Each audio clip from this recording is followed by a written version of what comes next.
Bonjour à toutes et à tous, je m'appelle Emmanuel Di Giacomo.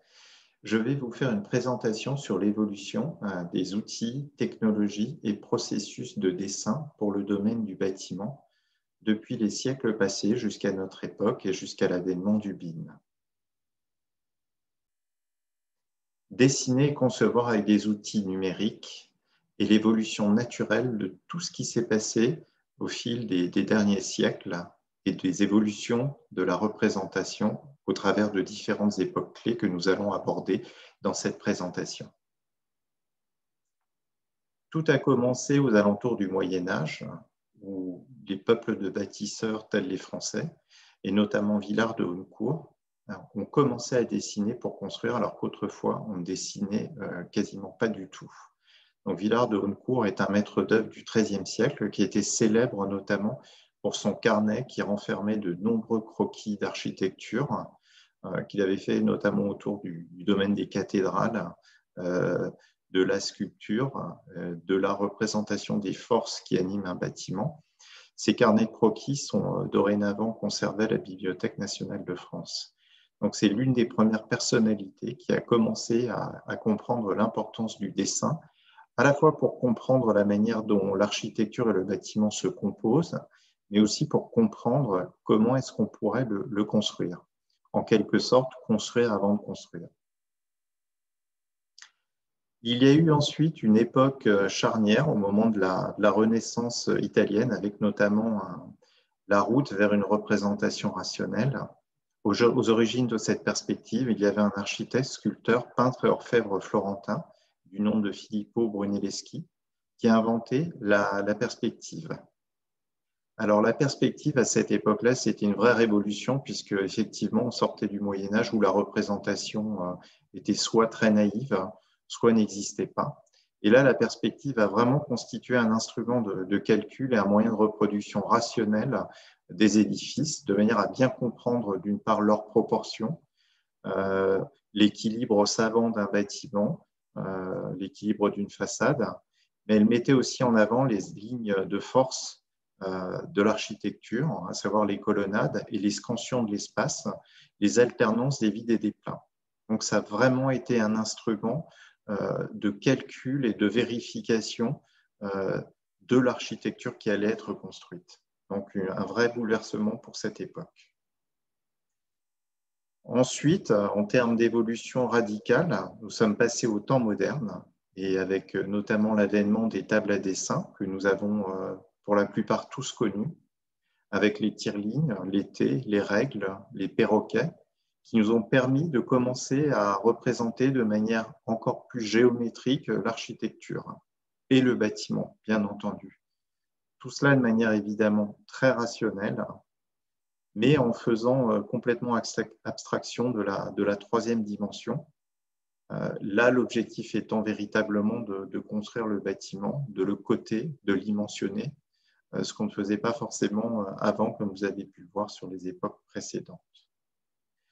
On travaillait à plusieurs au sein d'un bureau, un bureau d'études techniques ou une entreprise de construction parfois, ou une agence d'architecture. Et les tâches étaient extrêmement hiérarchisées puisque chacune des personnes avait en charge, par exemple, le dessin des plans, les autres le dessin des façades, les autres les coupes. Donc, il n'y avait pas forcément une grande cohérence entre toutes ces documentations de projet. Alors, il est important aussi de comprendre que dans les années 80, il y a eu une autre révolution qui est arrivée, c'est l'ère de la documentation, avec notamment des logiciels du type AutoCAD, qui ont permis tout simplement de transposer ce que nous faisions sur la table à dessin sur une table à dessin électronique AutoCAD, donc en traçant des lignes, des arcs de cercle, des cercles, etc. Donc cette représentation qui était analogique autrefois sur du papier avec de l'encre, des rotring, est devenue tout à coup numérique. Donc il y a eu ce premier pas vers le numérique. Alors bien entendu, cette représentation n'était malheureusement pas intelligente puisque deux traits qui sont parallèles ou un arc de cercle, ça n'a aucune signification, ça ne contient pas d'informations et on est tout à fait en mesure de faire des erreurs justement puisqu'on est dans un processus qui est complètement manuel et analogique. Mais en tout cas, ça représentait une révolution parce qu'on est passé sur le numérique et sur les ordinateurs. La CAO traditionnelle, comme on l'appelle, cette ère de la documentation, donnait principalement priorité à la production de dessins, donc des plans, des coupes, des façades, des détails. Les informations du projet étaient dans plusieurs fichiers différents et sous différents formats, notamment le format DWG d'AutoCAD ou le DXF. La grosse problématique de ce type d'approche de la CAO, conception assistée par ordinateur, c'est les difficultés qu'on a à gérer les modifications de conception à la dernière minute. Et aussi les risques de perte de données pendant les phases de coordination interdisciplinaire entre l'architecte, le bureau d'études, l'entreprise de construction, vu qu'on est avec des documents qui sont essentiellement bidimensionnels. Donc, on n'a aucune possibilité de faire une synthèse, on va dire, cohérente et pragmatique. Et en plus, dès qu'on a des modifications, il faut être sûr qu'on les répercute sur tous les documents de projet, ce qui la plupart du temps n'arrivait pas. Donc, on avait souvent des erreurs une fois qu'on arrivait sur le chantier. Il a fallu donc repenser à cette époque la manière dont on conçoit et on construit les bâtiments. Et c'est là où arrive ce que nous appelons l'ère de l'optimisation, avec notamment le BIM, ce processus. BIM pour Building Information Modeling, qui est cette capacité qu'on a à collaborer entre différentes disciplines, entre architectes, bureaux d'études techniques, entreprises de construction. Et là, on va justement pouvoir optimiser et travailler sur des projets d'une extrême complexité comme celui que vous pouvez voir à l'écran. Vous avez énormément de systèmes et de réseaux. Alors, le BIM, pour Building Information Modeling, c'est un processus collaboratif qui permet à tous les acteurs du projet, depuis les premières phases justement du projet, de collaborer ensemble, depuis les phases de planification, passant par les phases de conception, de dessin, de construction, jusqu'à la phase d'exploitation et de maintenance. Donc, vous voyez que ça va bien au-delà des problématiques de représentation pure et dure du projet, qu'elles soient en 2D ou en 3D, puisque là, avec le BIM, on a à la fois la troisième dimension, les informations du projet sur les types de matériaux qui sont dans ce projet, etc., qui vont nous permettre de faire, par exemple, des calculs de performance structurelle ou énergétique, mais aussi d'extraire tous les documents et plans d'exécution pour construire le projet. Le BIM, c'est aussi une évolution vers une nouvelle manière de concevoir, car comme on peut le voir sur ce schéma, la problématique de la CAO, c'est qu'en fait, on va mettre beaucoup d'informations dans les documents, mais dès qu'on va avoir le projet qui va évoluer, dès qu'on va avoir des modifications à faire sur ce projet, la somme de travail nécessaire pour faire les modifications sur la documentation va être assez importante. Alors que sur le processus BIM, qui est le processus optimal, on peut faire progressivement évoluer les informations dans les modèles BIM et on va en bénéficier tout au long du projet. Donc, on n'aura pas de phase où, lorsqu'on aura des modifications énormes, on sera obligé de tout refaire puisque grâce au processus BIM, tout sera à disposition à n'importe quel moment du projet. Donc, c'est un nouveau paradigme. Et ce qu'il faut voir entre le BIM et la CAO, c'est qu'en fait, avec le BIM, les données sont au centre du projet, c'est-à-dire que c'est à partir du projet BIM qu'on extrait tout type d'informations, aussi bien la documentation, les plans, les coupes, les façades, etc., que la quantification du projet, c'est-à-dire qu'on va avoir accès à toutes les informations, les quantités de matériaux nécessaires, etc. On va pouvoir vérifier la constructibilité d'un projet, développer toute la partie planning et logistique pour le chantier, envoyer éventuellement des éléments en fabrication.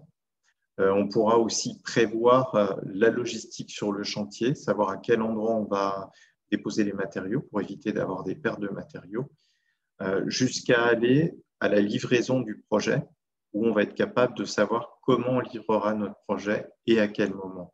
Donc, on a énormément d'avantages à passer en BIM, au-delà de la communication simple déjà du projet qui est possible grâce à la troisième dimension, alors que dans un processus CAO, Ce sont l'ensemble des documents du projet, plan, coupe, façade, quantitatif, etc., qui donnent vie et consistance au projet. Là, c'est tout l'inverse. C'est la maquette BIM dont on va extraire les informations qui vont vous être nécessaires.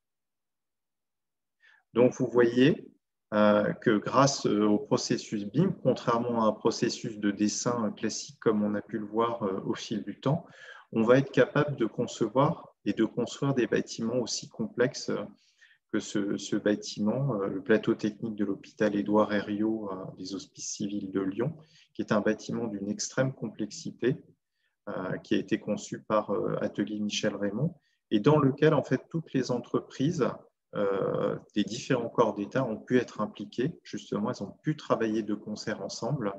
Et la complexité et le défi que cela représentait en termes de construction a pu être surmonté grâce à justement l'utilisation du processus BIM. Donc, vous voyez qu'il y a eu vraiment une grande évolution depuis le Moyen-Âge, en passant par la Renaissance italienne, les temps modernes avec le travail sur les tables à dessin, en passant jusqu'au Building Information Modeling maintenant. On parle aussi maintenant de BIM connecté, où on a effectivement le BIM plus la puissance du cloud qui nous permet d'effectuer les calculs, par exemple, de dimensionnement de tous ces réseaux à l'intérieur d'un bâtiment grâce à la puissance du cloud, ce qui vous permet de libérer votre machine en local. Donc, le BIM est une évolution logique et indispensable que nous devons tous d'effectuer si nous voulons vivre avec notre temps et construire des bâtiments dignes de ce nom, qui respectent notamment les contraintes environnementales actuelles.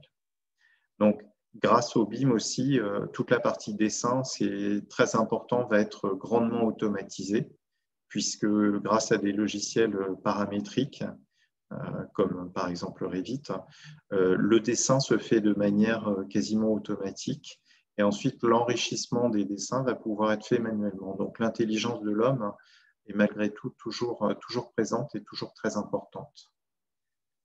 Donc, vous voyez qu'on est dans une évolution logique au fil des siècles et c'est pour ça que nous sommes arrivés à l'ère du BIM que nous souhaitons tous de connaître un jour ou l'autre afin de rendre vos métiers encore plus efficaces qu'ils ne le sont actuellement. Merci à toutes et à tous et à très bientôt.